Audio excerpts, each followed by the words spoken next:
Welcome to the Phoenix music scene on the YetiRadio.com.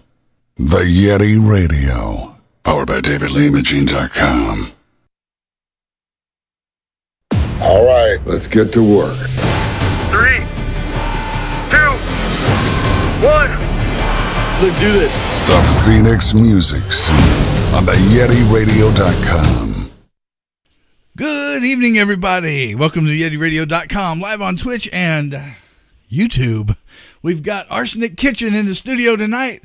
And to start things off, we're going to start off with a song called Poltergeist from them right here, right now on the Yeti Radio.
Poltergeist. I've never felt this pain before. Like temporary. I'll always be a soul that's torn. This evidence will feed the mind. Let's sew the threads back. Sacrifice my life. Well, it's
there we have, hopefully, the only mistake of the evening.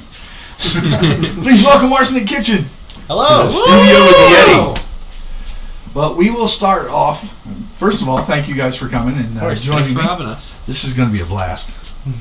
I've been looking forward to all of these, but I've got to know you guys for a little while, and been anxiously trying to get you guys in here. And I know work schedules and everything else. It's always crazy, but thank you very much, and greatly appreciate it.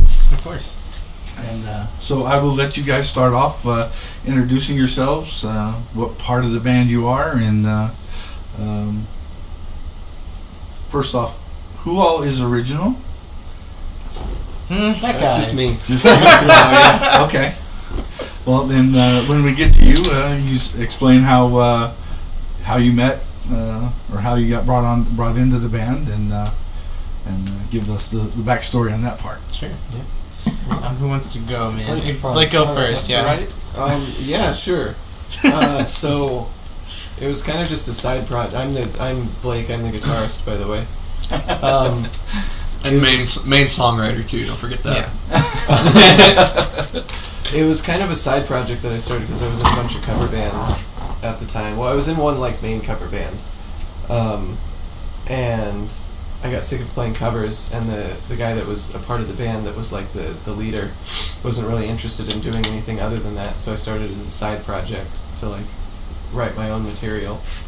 And then it kind of went away for a while and was just I guess it was always just a side project, but when I met Lucas, I started taking it more seriously about 3 years ago or so. Mm-hmm. And yeah.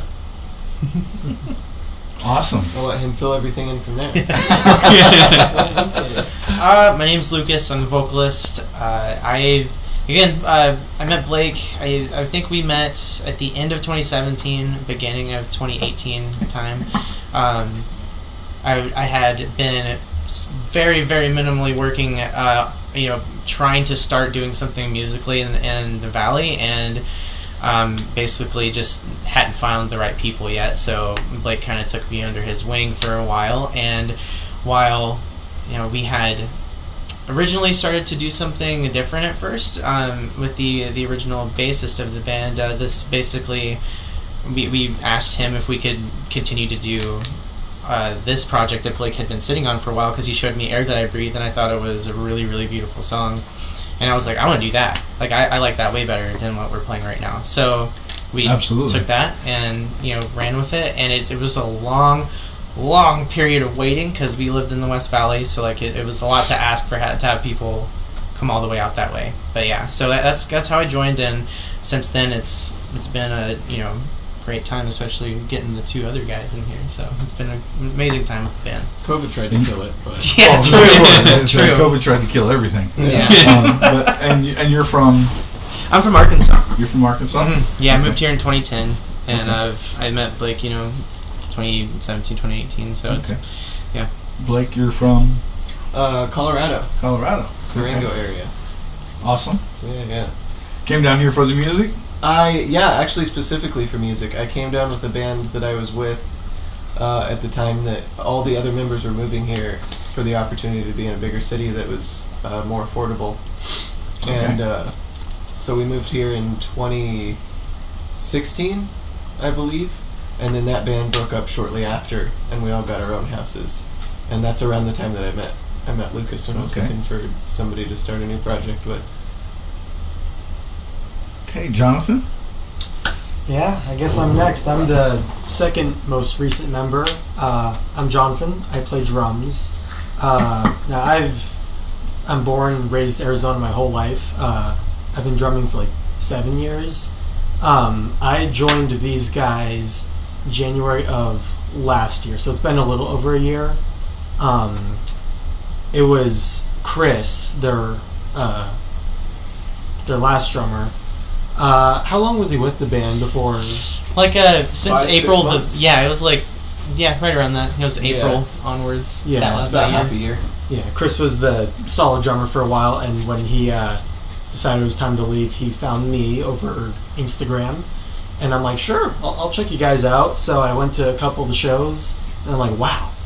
Amazing surprise. These guys are so really good. So I started learning their music, and we heard I played the first time in January, I forget the day. 13th.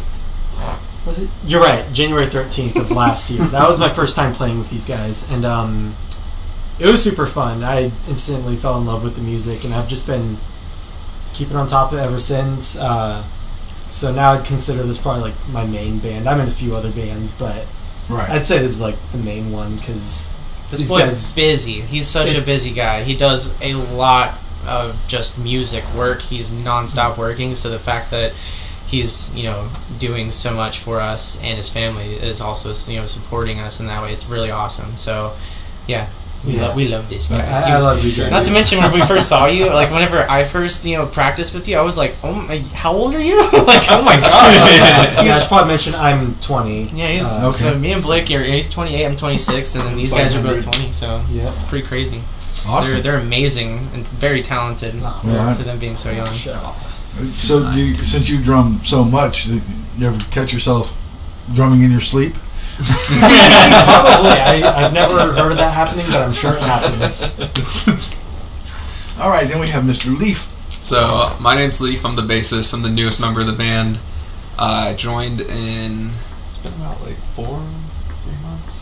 Yeah, it was like the middle of summer or something. Yeah, like middle of summer. We'll go with that. But I knew Blake from a previous band I was in. It's actually the first band I was ever in called Backstage Zephyr, and we went through like 3 drummers, but Blake was the second drummer in that rotation, so that's how me and Blake got to know each other, was practicing and jamming in Zaptig, and then Zaptig Zephyr ended up going on hiatus because our frontman ended up moving over to New Mexico, so then I was out of a band now, so obviously any music work coming my way I'm up for, but then I got graced by the hand of God, and oh, wow. Blake out of nowhere DM'd me, and he was all like, "Hey, so we're looking for a bassist now, and we're interested in having you come by and start trying out for us." So I was all like, "Fuck yeah, I'm more than down for that." So absolutely. Right before I joined, we had a show coming up relatively soon to me debuting and like just starting out practicing in the band. I think it was like 2 weeks. Yeah, I had 2 weeks to learn. I think it was like 14 songs. I remember this, yeah. You're a legend, man. But, oh my gosh. I immediately, I don't usually listen to this kind of music that we play. I'm usually, I've always been a big fan of Primus and like avant-garde metal stuff, just looking for weird stuff. So learning this stuff was all new to me, but I instantly fell in love with the kind of music that we play. So I never really gave it that much of a thought in how the songwriting stuff works, but then actually learning them and dissecting everything that Blake does, it's wow. All of these guys are just so unbelievably talented. These 3. So I just sing. These guys got me beat. Well, I'll have to argue with you because I've seen you guys live on more than one occasion. I still like the Beetlejuice outfit. I still got the pants somewhere. But definitely the energy that comes off of the stage when you guys are on it is just phenomenal, and I'm really surprised. Not taking anything away from anybody, and it was their decision to make, but Palladio played out a little different than expected.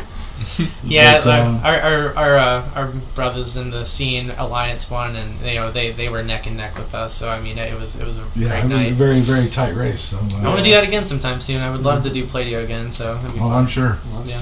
That sounded like it was a lot of fun. It was really enjoyable.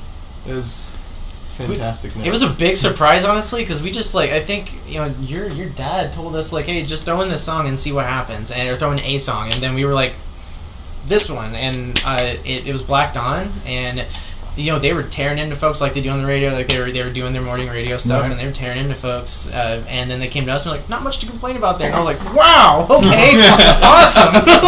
It's a great compliment when it's not really, you know what I mean, so very cool.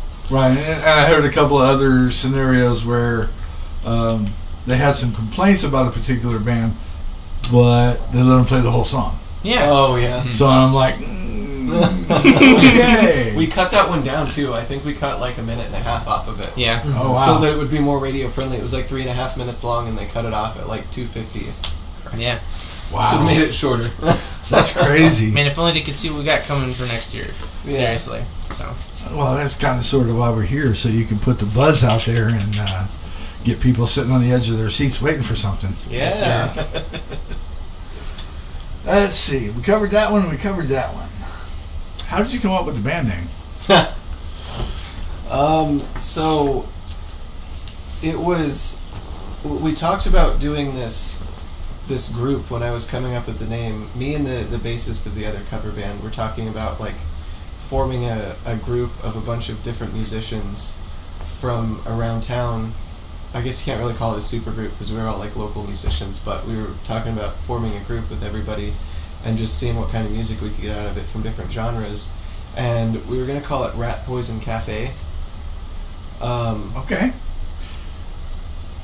I don't remember exactly where that came up, like where that came from, but then I kind of just came up with Arsenic Kitchen because it's synonymous with it a little bit. Right, yeah, it's right I there. wish there was a really cool, deep, crazy name or crazy thing. I think I'm just gonna start lying to people and telling a different story every time.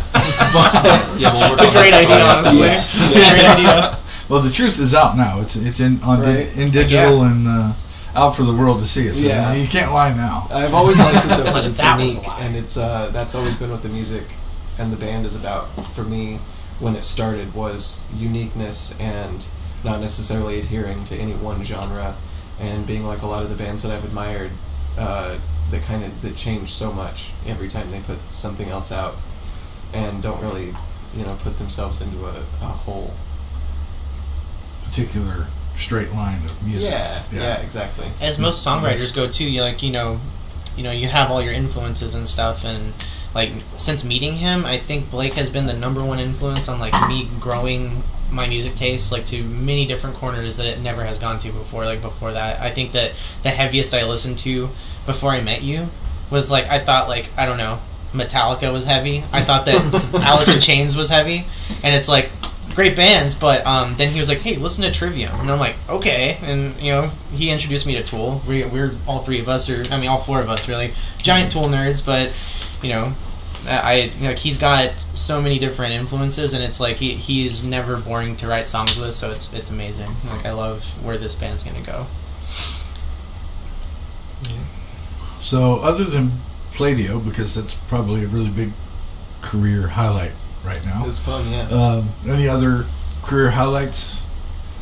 Yeah, I mean, we did our first little tour that Jonathan was there for. Leaf wasn't in the band as of yet, but he's about to be on our next tour coming up in May. So, yeah, the tour was really fun. Just being able to play a stage like the Whiskey A Go-Go was insanely fun. Yeah, I mean, other than that, I think that one of my favorite, just like random favorite thing that's happened so far, I think playing NAU was really, really cool. It was just a really impromptu show that we set up like a stage in like a soccer field, and like all these kids doing finals week all came out and listened to us and to commiserate. A few other bands came with us. It was a really, really fun time. Stuff like that though really sticks out in my brain. What about you guys so far? Bleeding first to me. Sure. Leaf's like, I don't have anything yet. I'll give you time to think. The highlight for me has been the last few months of everything that we've been working on that we don't have ready to show everybody yet. But it's been getting all of the singles done, the amazing studios and producers that we've got to work with, the time that we've had filming some of these music videos. One of the ones that we did just a few weeks ago was like 2 of the best days that I've ever had. It was so much fun. So that's the highlight for me has been the last few months of the band and like how much we've been growing and all the content that we've been working on, and just feeling more and more like it's getting closer to something really great. So I can smell it. In fact, I probably the first time I saw you play with the Blues during the battles, I'm like, oh yeah, wow. I'm just like, and then hearing the comments from the judges on, and I don't know of any band, and this says something for the whole scene, but any band that did not take to heart what the judges gave them, and then came out and just blow people away. So props to you guys. Thank you. It definitely shows. We're never stopping right now. Like, we're really, really trying to just, like, this is our job outside of our day jobs. Like, eventually the hope is to just do this, you know, like everyone's hope doing band stuff, music and whatever in general. So it's been exponentially growing the past few months, especially. It's been amazingly fun to see the numbers grow up. Like, we went from we had 150 monthly listeners on Spotify in January, and it's shot up now to 9,000. That's insane. Just from the one single, like, insane. We have someone very important to thank for that, and that's definitely, you know, like, we have a lot of support around us that is giving us just insane help and giving us good direction, mainly. Any advice that I could give, being the ignorant person I am so far in the music scene, is just find people, surround yourself with like people that know, you know, what to do and care about what you do. You know, it's great. Got a team that believes in you. Yeah. Get your highlights. Kind of wrapping back to Pladio, but because it wasn't much of a show, it was just 2 songs, but like that was probably one of the best responses we've ever gotten to our music. Like, just song ends, crowd erupts into like screams and applause, and it's like, oh my goodness, maybe we are decent. Maybe we're all right. A little bit of validation there. Yeah, it felt good to hear. Definitely some validation. Yeah, it definitely feels good to hear radio people, of all John Holmberg, saying, you guys got it. Like, that feels good. It's like, wow, okay. Been listening to that guy since I was a sophomore in high school, so that felt really good. That was definitely a good feeling. Definitely.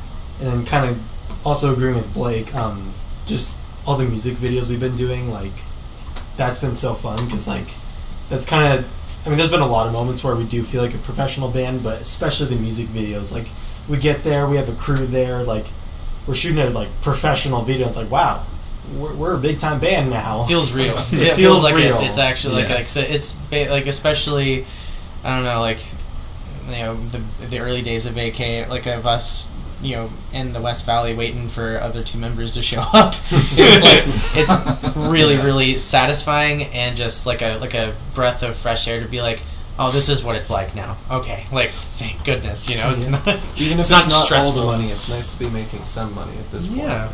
Right. Yeah, to get a little bit of the apples. Yeah. Yeah. I guess I'll add a little bit to that, in that the reason it was so enjoyable to me to do these last few videos and this last bit of content and just everything that we've been doing is we got a manager recently, and she's also a great photographer, and she's been just helping us put out great content and helping us manage ourselves a little bit better.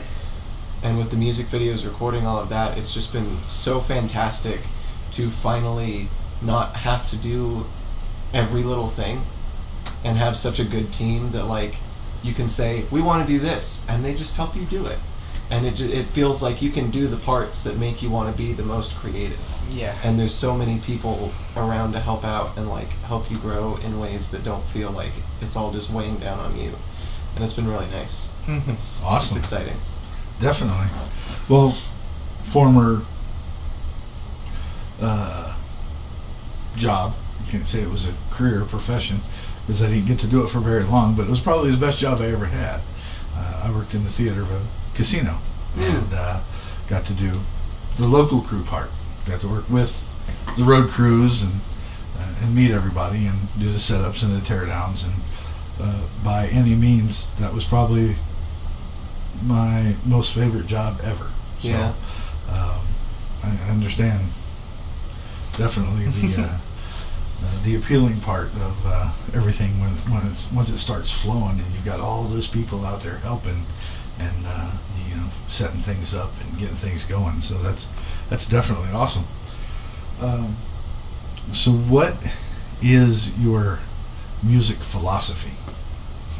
That is a very. What's your music philosophy? That's a profound question there. Leaf doesn't get to talk much. Go Yeah, for Leaf. it. Go. Huh. I'd say my philosophy on music is like as long as you're playing something and it feels right, not even like taking the notes that you're playing into account. Like if you're playing something and it sounds good to you, then that's the right way to do it. Because there's no wrong way to approach music.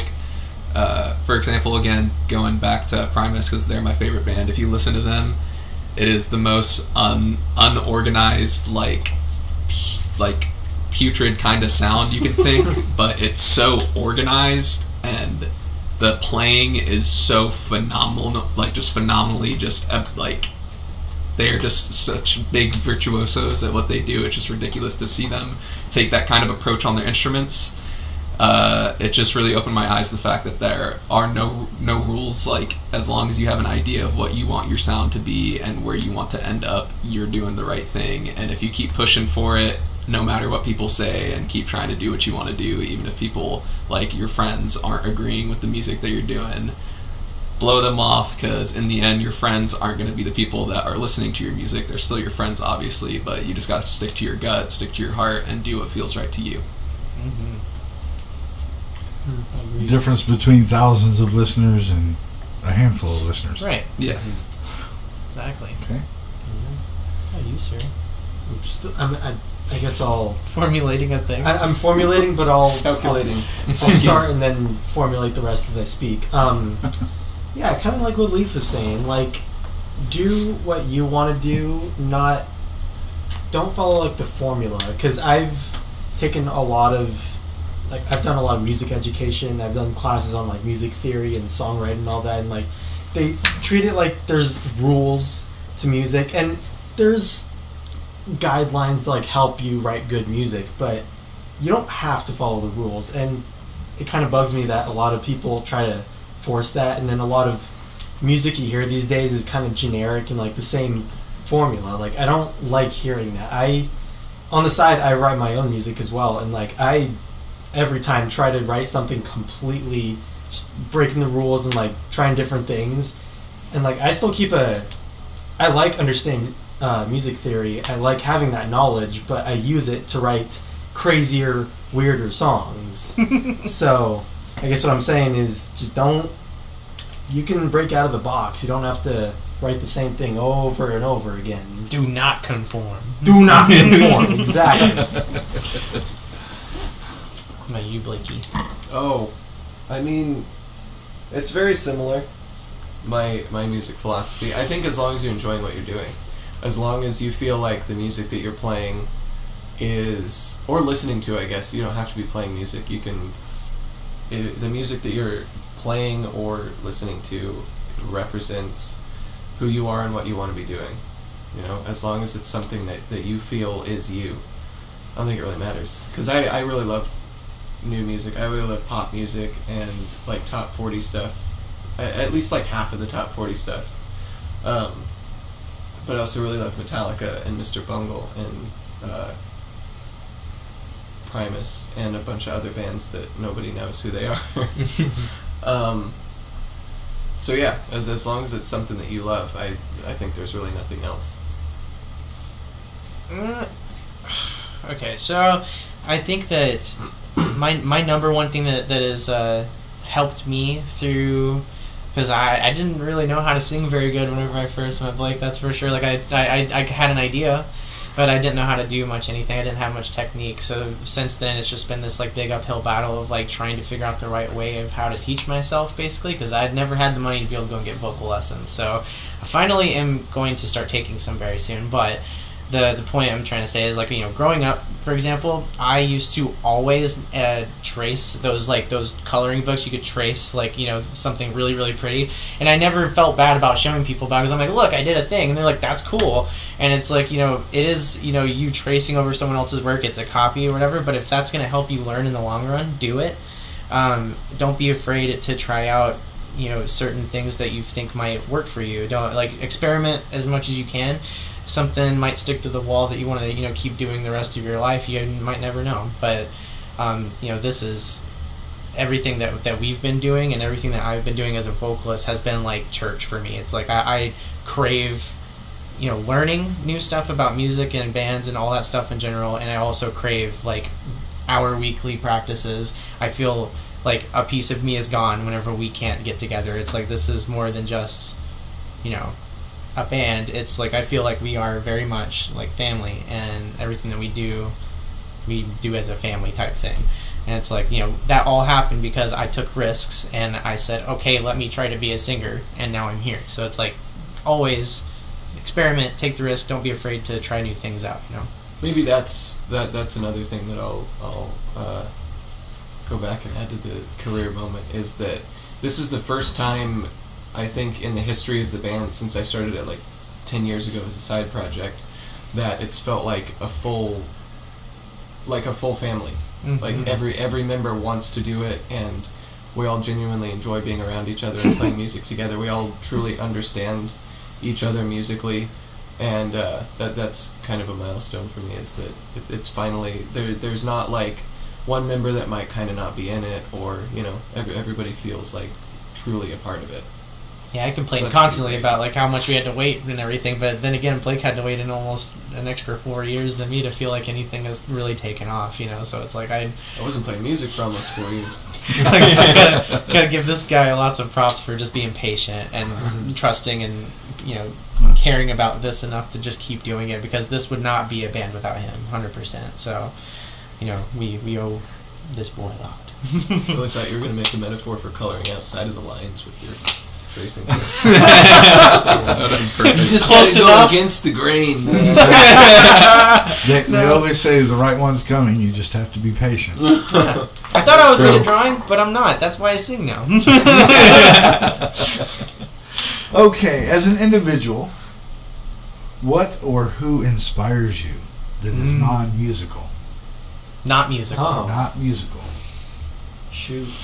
You're gonna stump us on that one, man. I was doing some researching and trying to revamp my questions a little bit, because It's a good one. I found that one and I'm like, yeah, this one's going to be good, because I super. This is just me boasting about how I like this guy a whole lot, but the past like 2 years, I've been really listening to both Two Bears, One Cave and Your Mom's House. They're both podcasts that Tom Segura's on. It's one of my favorite comedian, and listening to him like talk and weave through like people's weird stuff or like genuine, really deep topics and everything. He's a comedian, so like his angle at it is always like, something's got to be funny about this, and honestly, like that really got me through a lot, and I think that it helped me kind of get out of some rut, like some, I don't know, just being in a bad spot the past few years, and so I'd say that guy for sure. Okay. Did we all turn heads and look at Blake or Yeah. something? I was just thinking. I'm sorry. I love how my feet don't touch the ground. That's how you know it's comfy. Whoops. I mean, I've tried to take inspiration and motivation from everything in my life that I can. Movies inspire me a lot musically. I guess it's about a person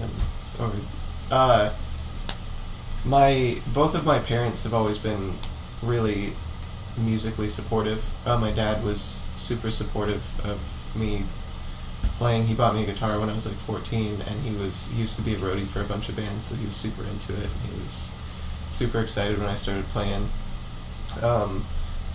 My mom's always been the one that was like kind of over my shoulder when I was younger, that was like, yeah, you should do this, you should keep doing it, you should go find shows, and encouraging it more and more.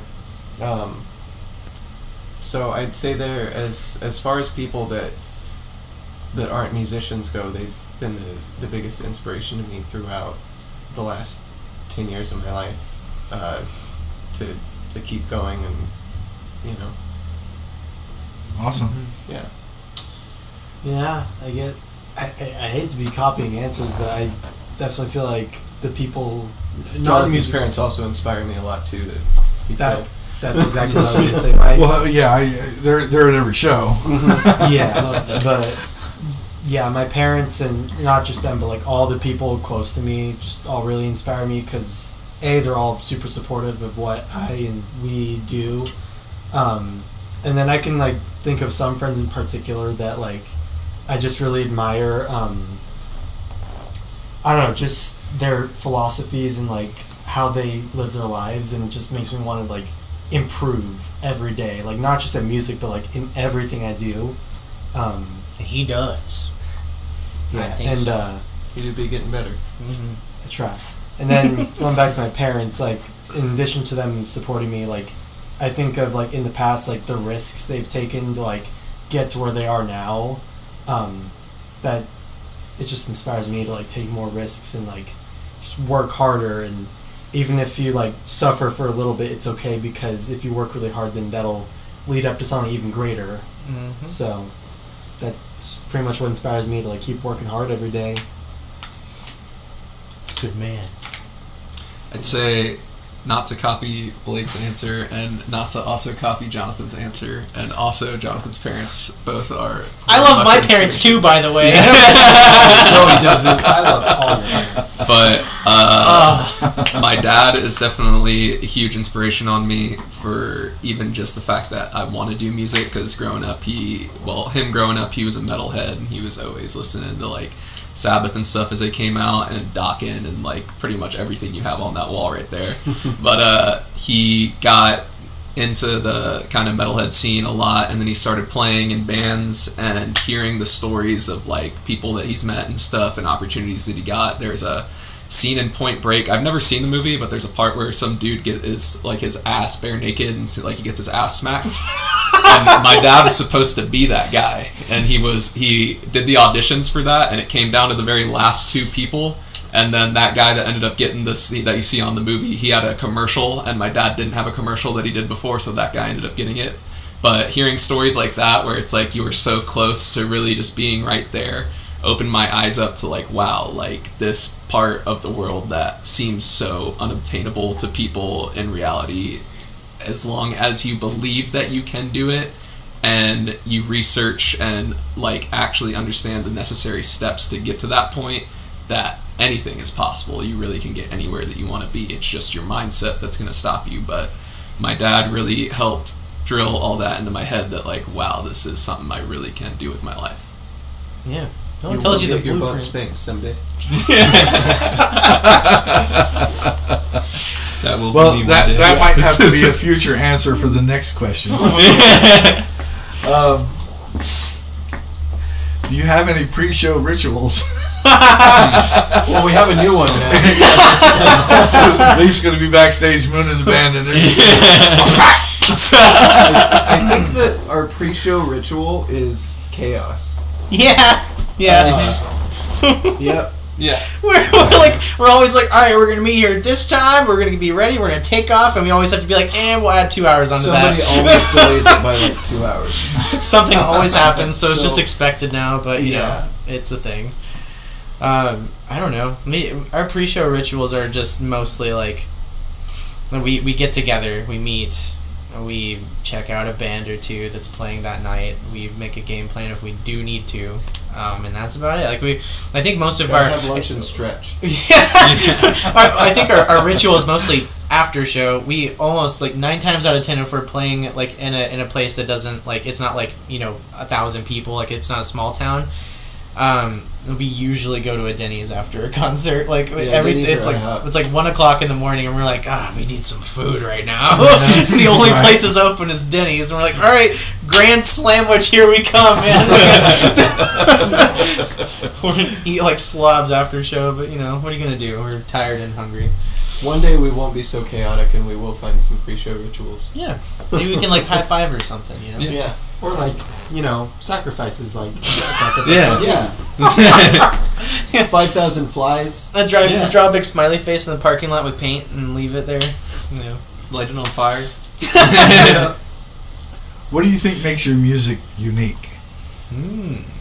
I think that the songwriting that especially like Blake's riffs and everything that we have so far, like everything that we have so far has been solely like Blake and I writing stuff, and I don't play guitar obviously, so this guy's making most of those riffs, and it's just like it's always something different. But it's always something like fresh and not like it's never boring. So I like the idea that it's like, you know, we will never put ourselves into a corner, like you said. Like we don't ever want to be like just one genre per se. Maybe like album per album, we like change our theme up a little bit, so it's just something different, something new. But yeah, what about you, sir? I'd say it definitely has to be the vast just inspirations of music that he likes, because they like so many different genres and so many different artists that hit so many different points of why they're good and don't fit each other at all. But I feel like that makes it so that there is a core idea of a sound that Blake would like, and there's endless inspiration for him to pull from for ideas that still fit into the music, because everything that he's writing does stem from his inspirations, even if it doesn't sound exactly like them. So there's endless kind of things that he can pull to augment his sound. Yeah. I can tell when Blake's playing a guitar versus anyone else. Like it's pretty quick to know. You know, he's got his very unique style. It's all the squeaks and squeals and the broken strings and the frets that don't have any sound. Expletives because I can't play it right. You know, Guitar Hero sounds. I'm going to assume that it's you doing most of the melody writing. Melody, like vocals. Vocal melodies. 100%. Yeah. Yeah, I don't know if I've ever told you this, but like I think your vocal melodies are like really unique and really catchy. Like every song of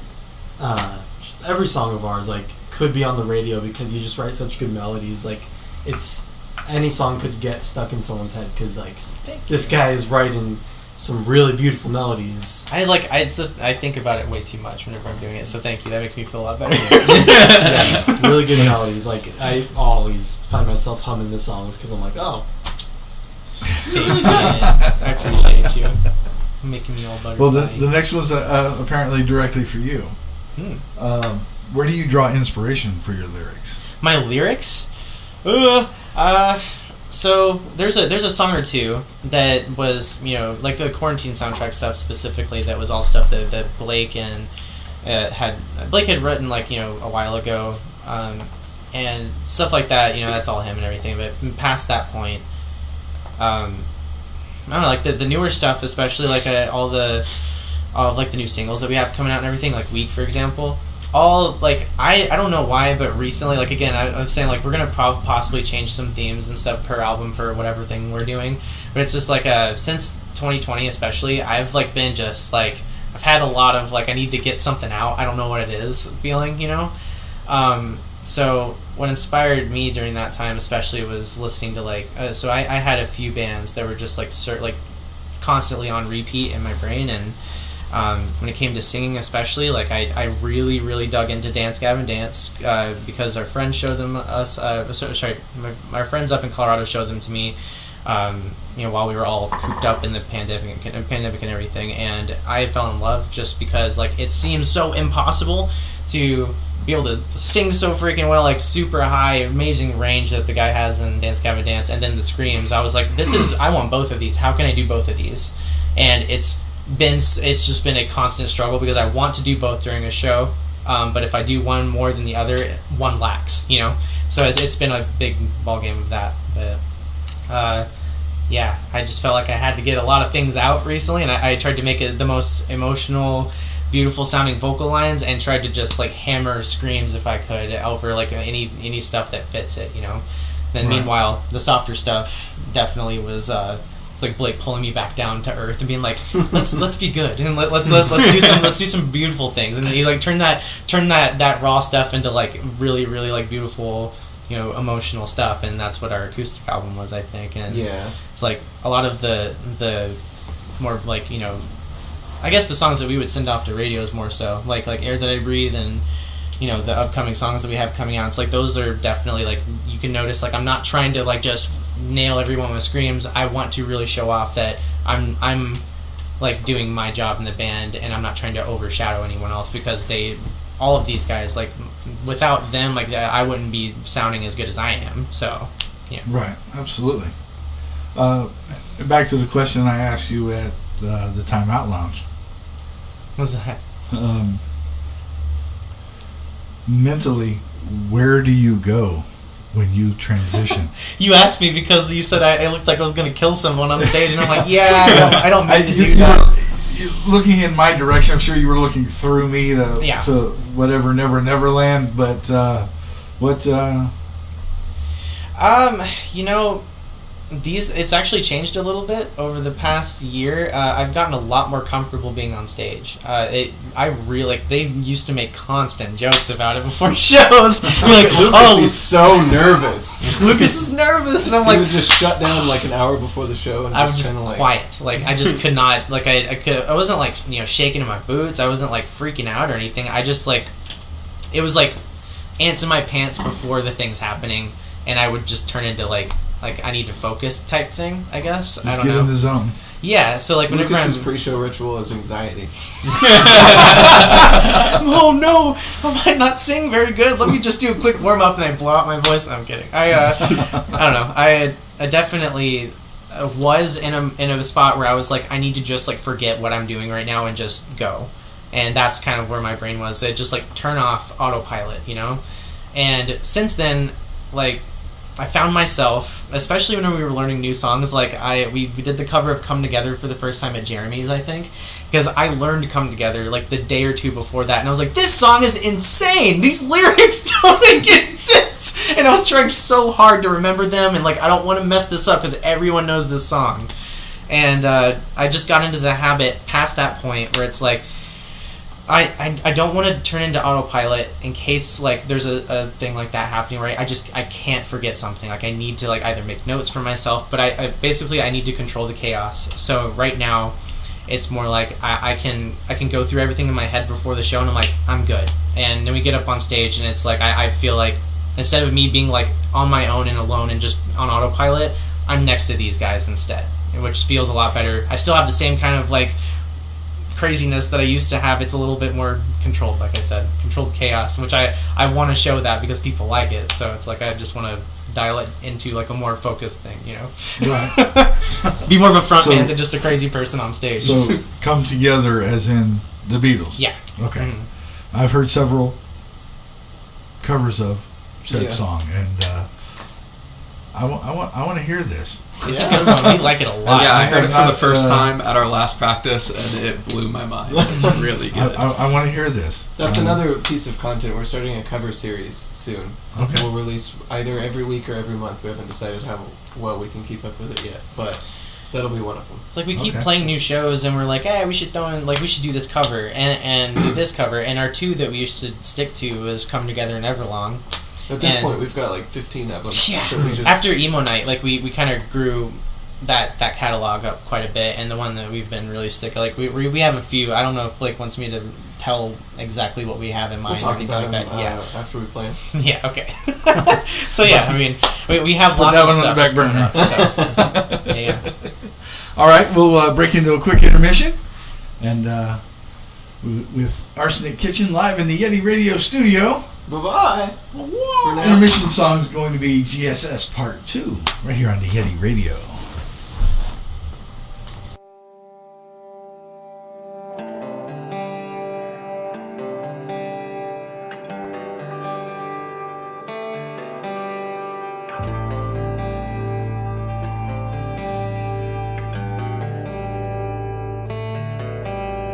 I've lost myself, wandering and hopeless. It's been a while, but it always comes to this. The wounds have healed, but the scars remind me when I had you here. Now I've lost myself again. It's a couple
back in studio with Arsenic Kitchen. Yo! Except one. missing this guy, but he's in the bathroom, so it's okay. He'll be right back. Yeah, he'll rejoin us. You know, eventually. So, what's your favorite song to perform? Oh. I know mine, but I know it's going to be hard for you because I can see it when you're on stage. Blake likes the rest too much, man. It changes a lot. Currently, what do you think? I think currently my favorite one to do, the one I get the most excited about, is probably Poltergeist. I guess we haven't really performed that one yet. Just the one time, yeah. Mm-hmm. Yeah. Just the once at Mesa Music Festival. Oh yeah, this we time. did do Was it. the debut? That one and Burn to the Ground. Those Yeah. are my favorite ones. Okay. Yeah, I'm gonna choose 2 as well, but Burn to the Ground, that's one of the more unanimous ones. I think I'm probably. it's a single that we're working on right now. That we've been playing it for like 2 years. It's been one of the first songs that we played. Like it was one of the first songs that we played at our first show, and it's like we've been sitting on it for a It while. was the But first song that you ever played. yeah, that's right. It was the first song I ever played.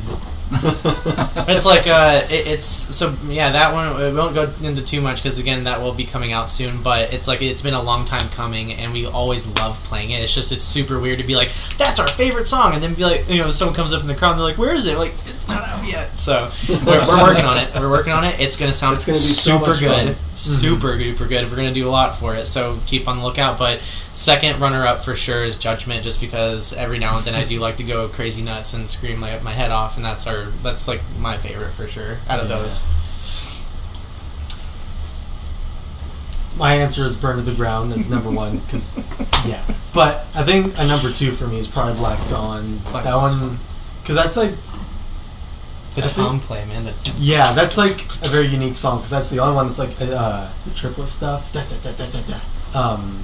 The breakdowns in there are just crazy fun and like I don't know, just something about that song is just like really bouncy. It's fun, but it's also kind of heavy. That one's the one that we always like hear. Everyone's like, we love that song. I'm like, really? Like we didn't really expect that one to hit so hard. So that's awesome, you know. That could be a radio song. Yes, it could. Well, when you finally got back to me, whoever it was that got back to me with the 3 songs for tonight, I had to replace them.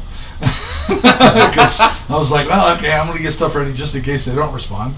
So, Week was on there, but the other 2 had to be swapped out, and that's cool.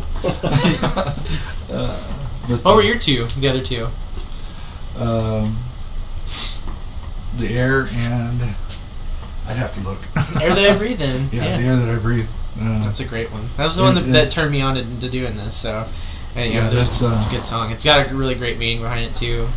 So we love doing that as well. We haven't played that one near as much as we want to, these days, but we will keep playing it. So Black Dawn was the other one. Oh, really? Yeah. Okay. I wrote that to be like a stadium song because it has the kick that goes a whole, and you can like get the crowd to clap with you. Right. And so I wrote that to be something that we can get a lot of crowd interaction from and be real swinging and dancey. Okay. You, sir. I think it works. There's one we've been playing live a lot recently called All Is Fair. It's not released yet, but I love that song. It gives me an excuse to pull out my 5-string bass, which I love to play because I don't usually play my 5-string a lot, but I play it, I practice with it a lot, but I've never had an excuse to actually go perform with it. Okay. And then that song is just, it's so punchy, and it's really busy on the bass, and that's what I love about it. There's a lot for me to do, and I'm always flying up and down the neck because that's one thing I love about playing bass is I love being a really busy player, and I love being all around the neck.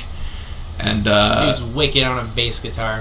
Everything you can think of. And that song is really, it almost feels kind of like I'm playing like a shreddy guitar solo over what he's doing, but on bass is like the best way to describe it, and it sounds so sick. And there's a really bouncy middle part that I love because I mainly play slap bass, but for a lot of what we do, everything was written with picks, so I pick with my fingers a lot, but all the parts where I feel appropriate, I slap it now, and then I'll strum it with my nails really hard. And that song has a middle bouncy section that I slap, and it just, every time, it's the most satisfying thing for me, especially when it's on beat, because it bounces with the drums perfectly, and you just have to hear it, obviously, when it comes out, but that song is perfect. I love it. MVP rhythm section right here. Well, I sure as hell can't wait. That's for sure. What's the most difficult song? Blake knows his answer, I think. I don't know. What's to go first? Honestly, You go for it. okay. Yeah. I could have a whole list of songs. I think the number one hardest is probably "Eat the Rich" because This poor guy. I know that one's Double pedals. very fast, very busy. Yeah, I'm still learning double bass, so that one is kind of insane. It's so fun, and it's so funny because I think that's one of Blake's easier songs to play, and everyone else is struggling so hard. It's easier because I know the riff. It's like when I write those riffs, they're really fast and all over the place, but I write them for me. Mm-hmm. So like I know exactly how to play it, and I've been playing it for so long. But yeah, every bassist that I've shown it to is like, I don't want to. They tremble in their trousers when they see Blake trying to teach them. I'm going to be like this after I get done. Yeah. my forearm's going to cramp. I think my hardest one is Judgment, though. Just because of the Judgment and Take Us for me. I forgot about Take Us Because being a of hard one. the, not necessarily because like any of the riffs are super hard, but because of the fastness and mixed with like the technique and also the sort of groove that it's in. Blake bit off were more you than he gonna can say? chew and then keep on. He just keeps doing it. What were you gonna say? I was gonna say it probably doesn't help how I play Judgment. It doesn't help you at all. Oh, Playing so you it like play it at twice the 250 yeah. beats per minute. I know. I play it way too fast. We get a little too excited and we're like, oh crap, we're going too fast now. No. I've always wondered, because not being a musician, how fast can we go? Exactly. There is too much, that's for sure. Like, I top out at about 190. That's where I call it. Mm-hmm. Over that's just Yeah. I think that's nuts. Yeah. All right. What's your favorite local venue to play? Oh man. For me, I'd have to say Jared's Cafe down in Mesa. It's just a really, like, when you walk in there, it's all kind of music themed already, and they have cool art on the wall, and it's just completely, like, out there for a cafe. Like, usually they're not like that at all when you walk in. But the second you walk in, it instantly feels like you're getting a local experience. And when they throw shows, it's really intimate because it's a pretty small place, but when we played there before, the show actually sold out, and since it's a tiny square room, like it was literally shoulder to shoulder. It's so sweaty. It was awesome. Wow. And then whenever we started playing our heavier songs, like seeing just the wave in front of you kind of just start swaying and you can't make it out, it's just, that feeling is, I can't describe it, but it just makes me so happy. Yeah, it's a lot of fun. Jared's is really great. I have always loved the Rebel. I've loved going to shows at the Rebel, and I've loved playing there the last couple of years. It's so much fun, and it's one of the only all ages, like, smaller venues in the area, and I really love that about it. More all ages venues. Yeah, the Rebel and the Underground are two of my favorites, just in the fact that, like, they encompass a lot for everybody. You know, they are super inviting to local bands, and they also have bigger bands. They often merge the two together, and they're all ages. So I feel like those are two venues that really, they're my favorites because they bring all of that kind of together. Awesome. Wish we could still say the Den, but I know. That's yeah. up in Prescott as well. yeah. Breaks my heart. Yeah, that would. I guess we could consider it local. It's in Arizona. Yeah. Well, Shout out it's to it's the not Den. just the Valley. I know. Oh, okay. When I started this, I came across a bunch of Phoenix bands. So I found that Phoenix Bird, and then I found, when I bought the font effects for the fire and made the rest of the logo based off of just that. You know, the Phoenix music scene, but it's also the capital of the state. Mm-hmm. So, you know, it encompasses the entire state. It's not just based in Phoenix. I don't even live in Phoenix. I live in Goodyear, so There you go. so I guess that's kind of one of the reasons I'm trying to. I don't know if I'm going to succeed or not, but I'm trying to phase that out so that people don't. There have been some people that have been a little butthurt about it, but not very many. See? Yeah. But What about you, sir? What do you like to play? Everyone's looking at me now. It's hard to pick a number one. Like, yeah, it would have been the Den if they were still around. It's not necessarily my favorite venue to play, but I love playing Yucca Tap Room because of just like the pre-show hangouts we can do there. Because there's food there, there's The games arcade, there. oh my I know, gosh. it's so fun to just hang out before the show, and like all that's really great, and the shows are always great there. The only thing that kind of sucks is being under 21. I always get kicked out as soon as the show's As done. most of I our feel fans that. are. Yeah. Or at least half of our fans are under 21. right. Or their friends are under 21. Yeah, so Yeah. to be like, all right, you guys are off stage. Get out. It's really weird. Yeah. Yeah. I don't know. Very strange. That's the Yucca would be my favorite if it was an all ages thing, and it was. It's so much fun. Mm-hmm. It's such a cool place. Great day.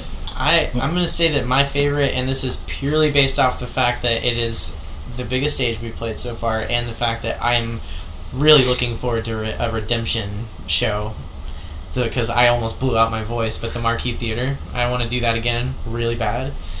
It's just like we don't mind playing on the stages that we have so far, but we love to move on stage, and it sucks whenever we're like, can't move too much lest I unplug Blake's guitar with my foot. You know, it's like that's like, or I step on someone's pedals or something. Like it's just like I would love to just like have one show where we can just go absolutely nuts and do whatever we want on stage and have all the room to run around like idiots. So that'd be great. Yeah, I do like those big stages. They're quite fun. The Marquee was super fun, and I hope to go back there soon.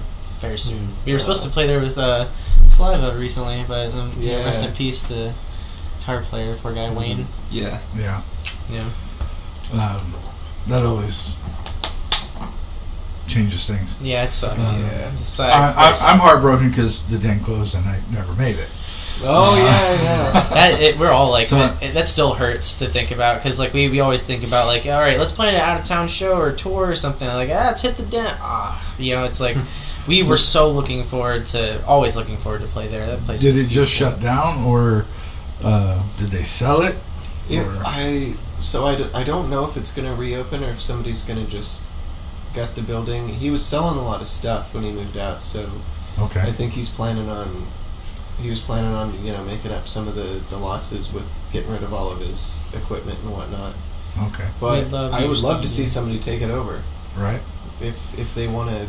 If they have the same mindset as he did. Yeah, they were such do like something they're really cool. amazing people, and They're wonderful. they just need to like. I hope they keep doing stuff, because like I would be like beyond happy if we ran into more people like that. Like Yeah. they're just the best people. So They're super driven and motivated, and I'm sure they'll do something great again. yeah, And you can tell how much hard work they put in, because even Vans reached out to them and collabed with them, and they made Vans Den Yeah. shoes. Like, that's a one-of-a-kind thing. Well, my current work situation is getting ready to change, and it would have allowed me to, because we have family in Prescott Valley. So Oh yeah. The new upcoming schedule in a couple of weeks would have allowed me to go spend the weekend up there and See hit some it. shows. I missed. Strike three, you're out. yeah. But, If anyone knows of any other venues in Prescott that we may not know about or something, please message us on our Instagram page or our Facebook or something. We want to keep playing there as much as we can. It's just like if there's no venues, we can't play there, you know? I keep seeing them pop up on social media, so I'll make sure I share what they post and then send it directly to you guys that want to play up there. Yeah, yeah. That's definitely a fun place. And the Yeah, area, As far as everyone that the lives area, up there. there's a lot of history up there, and Yeah. if you get to go up and spend part of the day before doing the shows, walk out in front of the old courthouse and read the history on the sidewalk. Exactly. Yeah, we spent my bachelor party in Prescott, so It's a great it's a time. pretty cool place. If you could perform in any venue in the world, I know where I'm going, yeah. Like even venues that no longer exist, or like we're a festival venue. well, that's okay. We'll do it like if you could open for anybody, past or present. So yeah. That floating stage from Guitar Hero, the Dream Theater. Yes. I think that oh my gosh, I just had if somehow I don't even have like venues in mind really, but I just want to play an arena here in Phoenix eventually. That's big long-term goal, but like jobbing.com arena or whatever the hell it's called now. I know it's gotten changed into something, but like places like that, or where we saw Tool. Like Footprint Center? Yeah, Talking Stick Resort, whatever. Yeah, that would be so awesome. But that's a State Farm Stadium. Yeah. Oh my gosh. I graduated there. Change its name for a couple days for us. Yeah. Arsenic City. Yeah. God, Taylor Swift changing. What was it? What was It was Glendale? Swift City. I was an official member of Swift City for 2 days. Wow. Oh my goodness. What a bitch. So nothing like Wimbledon or. Two of my dreams have been Red Rocks and Royal Albert Hall. Red Rocks would be awesome. Yeah. I also am going to agree with him on Red Rocks, but if I got to open for anyone, if I got to play the Woodstock 94 stage somehow, he could kill me now and I would die happy. That stage, man. That's incredible. Insane. Dude. Y'all are leaving out Wembley. Like, you had to do like a Queen or... I was thinking of the Foo Fighters one they did. Like, that was massive, insane. Like, I would love if we could have that. Like, huge Wembley show with thousands upon thousands of fans and film it all and put it out on DVD. Yes, sir. That'd be awesome. Normally I ask if you could open for anybody, who would it be? But I think you guys are kind of in that next level phase as far as music career goes. If you could collaborate with anybody. Ooh. I mean, I know exactly who I'd pick. Is it Asking Alexandria? Yeah. Yeah. I honestly... Alexandria, or there's a band called Mariana's Trench who have been like a huge music inspiration for me. They're not much like us, but their songs are organized like ours are, because I take a lot of inspiration from their songwriting, and I really love them. They're super theatrical and cool, and I pick one of those. Okay. I would say if we collaborated with Maynard from Tool on vocals and he was sitting here harmonizing with Lucas, that would probably be the sexiest thing my ears ever had to hear in my entire life. Well, I would love it, but the man's a recluse. Kidding. He's a sweet guy. I don't say Nickelback.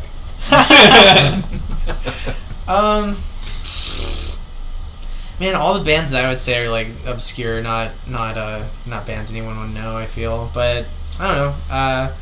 I feel like Ice Nine Kills. I was gonna say Ice Nine Kills. Hell yeah! Now you got to change your answer. Pick your two. Nah, I think it'd be cool to do Ice Nine Kills because, they're also really theatrical. Yeah, well, Blake was talking about him, and then we went and saw it. So he, I listened to a song or two because we played "Thank God It's Friday" on Halloween last year, and that was like my first time ever hearing them, and I was like, this is a little out there. I don't know if I like it too much, but I really, really wish that I listened to them more at that point, so that I was ready for the concert. Because once we saw the concert, I was like, man, like this looks like these guys are like how we want to be on stage, really bad. And it's like now I'm like, they're a super big part of my rotation of music these days, and like how they kind of formed as a band and everything is like a big inspiration for sure. I had so much fun I got heartburn. That was such a good show. Yeah. Yeah. Love it. Oh, you're still looking at me. I don't know. Ice Nine Kills is the only one that came to mind because that's never a song I've thought of before. Like if we could collaborate. The only other one that came to mind because it was True North that collaborated with the guy from Sleeping with Sirens, right? Yep, Kellen Quinn. Yeah, Kellen Quinn. That's right. I think it'd be cool to collaborate with either him or like the whole band because I think we share some similarities. Yes, we do. But yeah, the vocals you could do like with Kellen and you, like you could go all out. You guys are making me blush. Stop it. But, yeah, I mean, any of those would be killer. One day. Get there. So how do you deal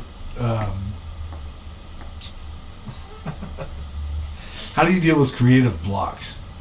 I'm in one right now. So Well, obviously writer's block. not even writer's block. No? Just like general like. I can't like. I'm not just like in like a period of like I just haven't written anything super interesting in a while, and it's not like. I guess we've been really busy mostly is why. Yeah. But anyways. For me, it's constantly looking for new music, and it's also the kind of music I listen to since it's really like avant-garde, out there stuff that you don't hear a lot. So like new bands, for example, there's a newer band called Squid that's like Midwest emo punk where the drummer sings and they play like really complicated rhythms, and it's don't even know how to describe it. But listening to stuff like that, it's just so out there that my brain can't help but pick up new ways to look at music and look at the fretboard. Listening to stuff like that, it's just so like everything they do is so fresh that each little thing is a new idea to me. That's fair. You know what? The new music 100% helps because I will, even though it's been like a week or two that I've been in this block that I was talking about, listening to Idols recently, immediately fueled a fire. Where I was like, oh, I love that. Like I want to do something like that really bad, and it's just like something that I can do in my spare time to just get me into the mode of writing. But yeah, What about you, Loki? Every time I listen to Ice Nine Kills or Mallory Knox, I get a new song idea. No, my inspiration is just lots of LSD, really. When you get a block, how do you fix it? When I get a block, for the most part, I've always been fairly good at not getting blocks. I feel because I like to jam a lot, but when I do, learning other songs for me, it really like shakes that loose. Because if I can learn a song that I really enjoy, and learn how to play something that isn't necessarily in my style, it shows me new chords or new techniques or new whatever that gets my inspiration going for new stuff. And I mean, these guys can tell you a lot. Like every song that I write, I can say this was inspired by this, this, and this. And he's very precise with what he uses as like his fuel for the fire, so to say. Yeah. The best thing for me is just learning new music. If I just play around on my guitar for a little while trying to figure out a new song, that kind of inspires me to make new stuff in my own. Okay. With the changes in technology, and obviously here there's a generational gap as far as successful music careers. When I was growing up, what we saw as success. In my opinion, it's different today. So, definitely. Yes. In your guys' opinion, what is a successful music career to you? I'm sure I hope I speak for everyone else when I say, to me, if I could just be making a living doing this, that's literally minimum wage would be awesome. Yes. That's all I could ask for. I would love to be rich and famous and all that, but like if we could just make like a solid living doing this, then I will be set. I'll be happy. If I don't have Oprah money, I'm going to drive into the ocean.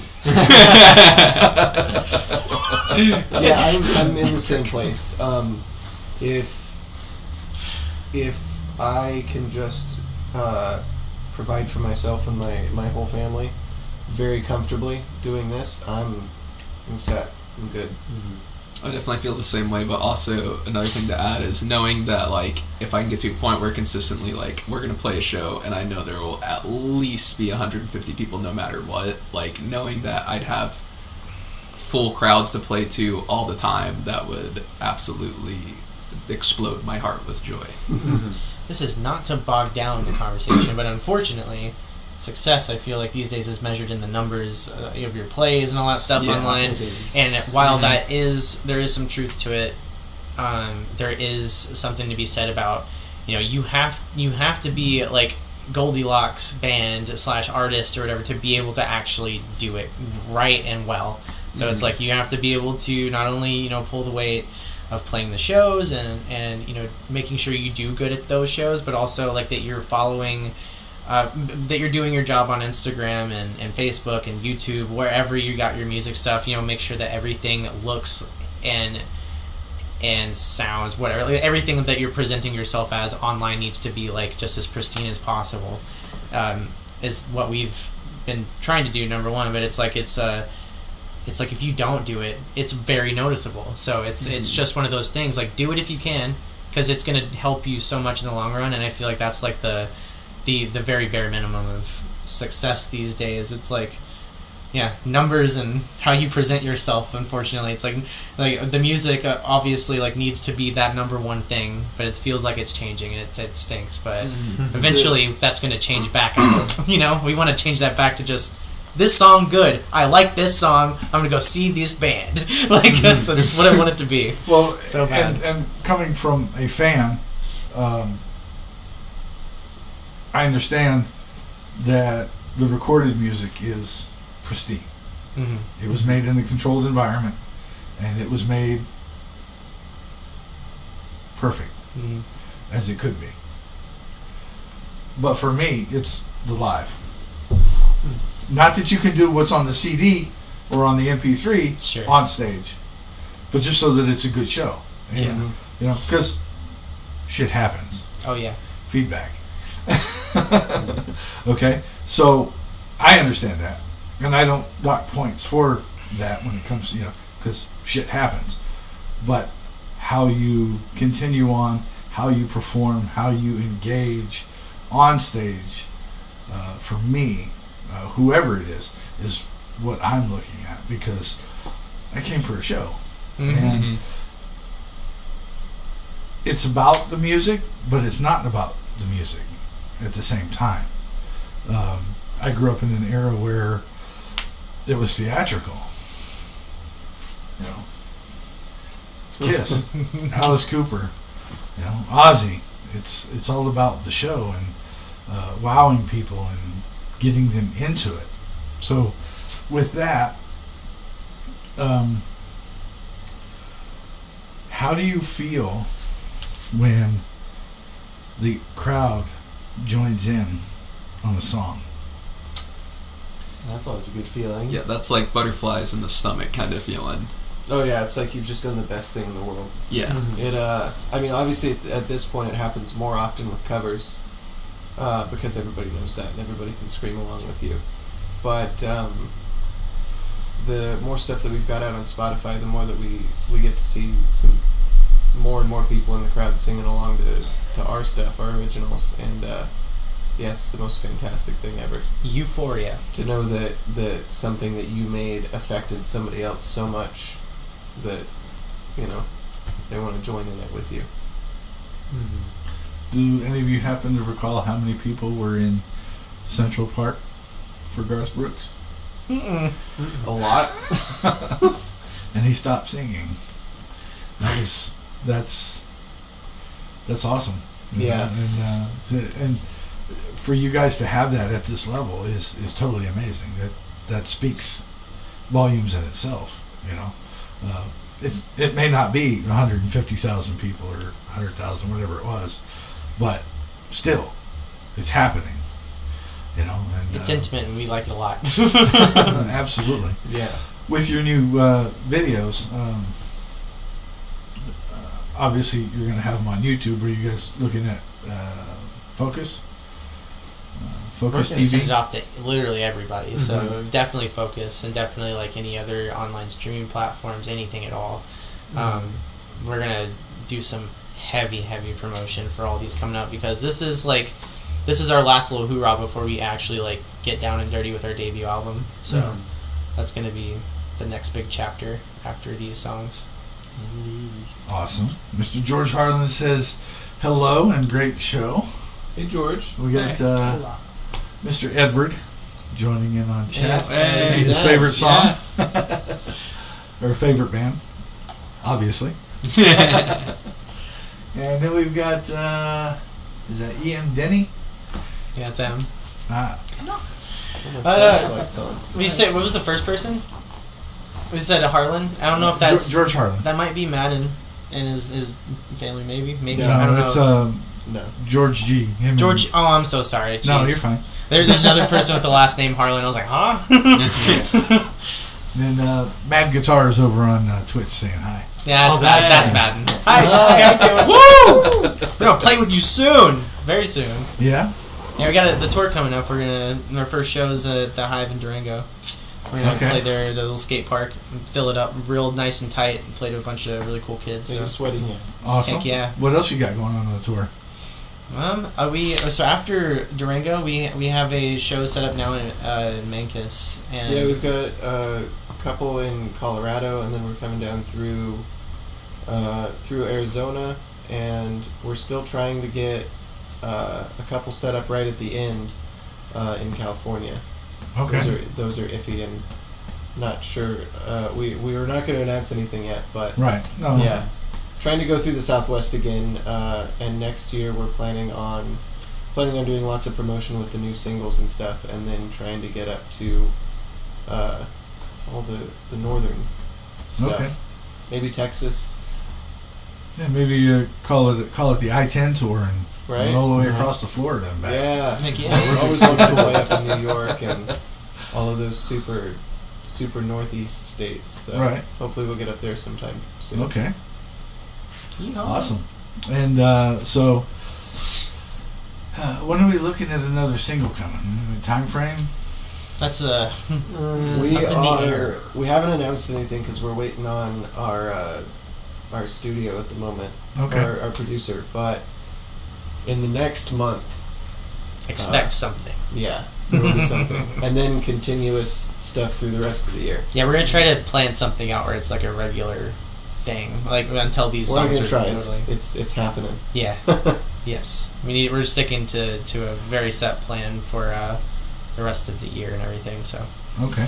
And are all these going to be for an album, or are you just going to do singles? These will be on their own, and the album will be completely new material. Okay. We got lots in the works. All right. Definitely can handle some. Putting in double time. Yeah. Working on singles and albums. Oh yeah. Yeah. Well, let's see. Adriana Jensen says hello. I know that. Howdy. Hello. And let's see. Let's see, because I got. I did see you had. What was the one show that was here? I thought I had you guys up, and I don't. My apologies. But so what's the best advice you've been given? Be yourself. Yeah. I mean, as cliche as it sounds, it honestly is true. Just be yourself, and you'll attract people like you, and you'll find places that you fit in that you wouldn't have ended up before if you were putting on a mask. Just be yourself, and eventually you'll have your crowd come to you. My cheesy one is don't give up, never stop, just keep doing your thing. Because yeah, one day things will stick, especially if you keep learning. Yeah.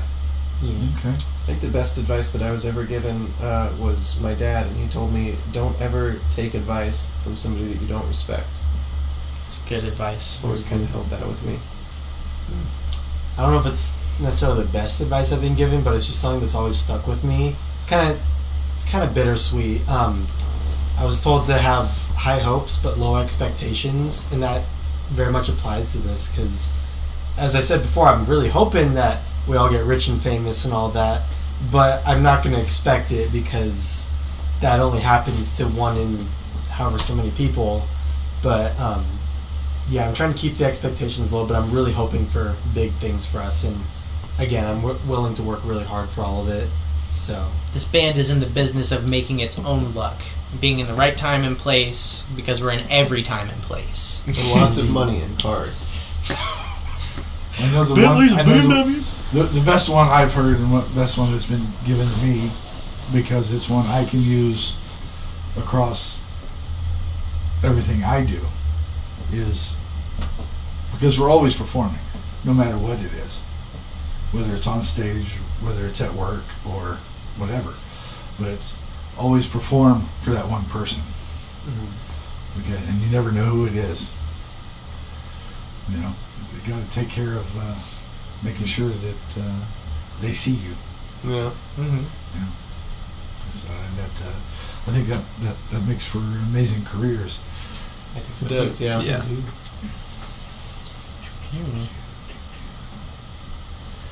Let's see. Well, I think.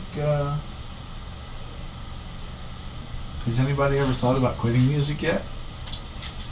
You ever hit a low spot and went, "Yeah, I don't know if I want to continue doing this"? I think 8,000 times maybe.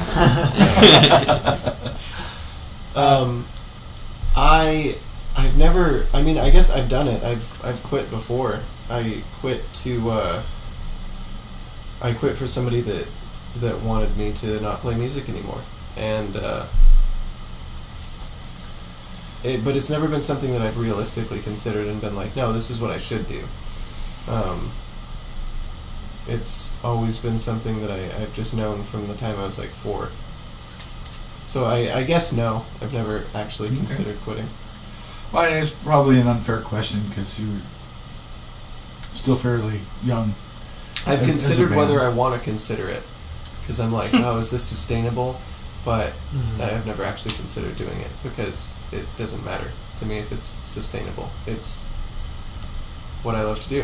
Mm-hmm. Okay. So I'm going to make it sustainable. All right. Good. Well, ladies and gentlemen, Arsenic Kitchen, right here in the Yeti Radio. Well, thank you guys for coming in and joining me and sitting down and giving us as much information as you can, even though you can't give any definitive stuff yet. As far as the new music goes. Yeah. We know you got some tour dates coming up. You got your website, arsenickitchen.com. Yes, sir. Yeah. And then all your social media. So follow them, subscribe to them, friend them, and Buy some check them clothes. out and go see them live. If you've not seen them live, you need to. You'll be amazed. Just my personal, professional opinion. You're the radio host. So, you know best. So, well, with that being said, everybody have a wonderful evening. We're going to close out tonight with their latest single. Here's Arsenic Kitchen with Bye-bye. Week right here on the Yeti Radio.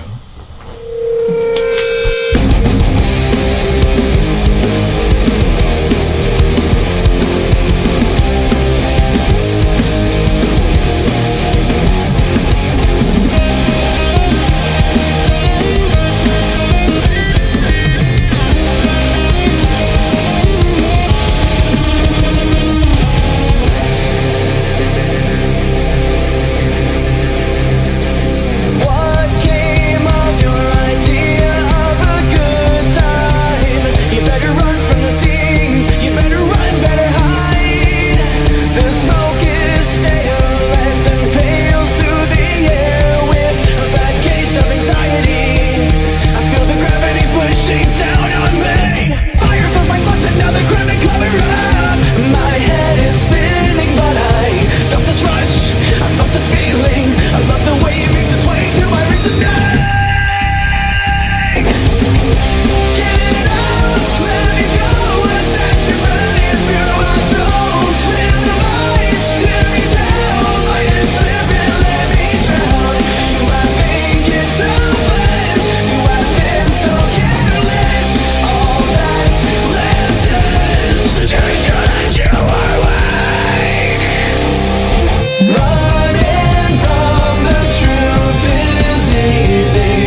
the Yeti Radio. We were live with Arsenic Kitchen right here in the studio.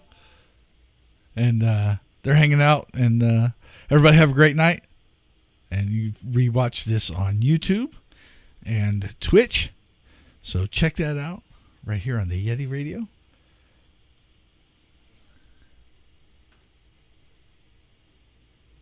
Hi, I'm Gemma. You're listening to the Yeti Radio.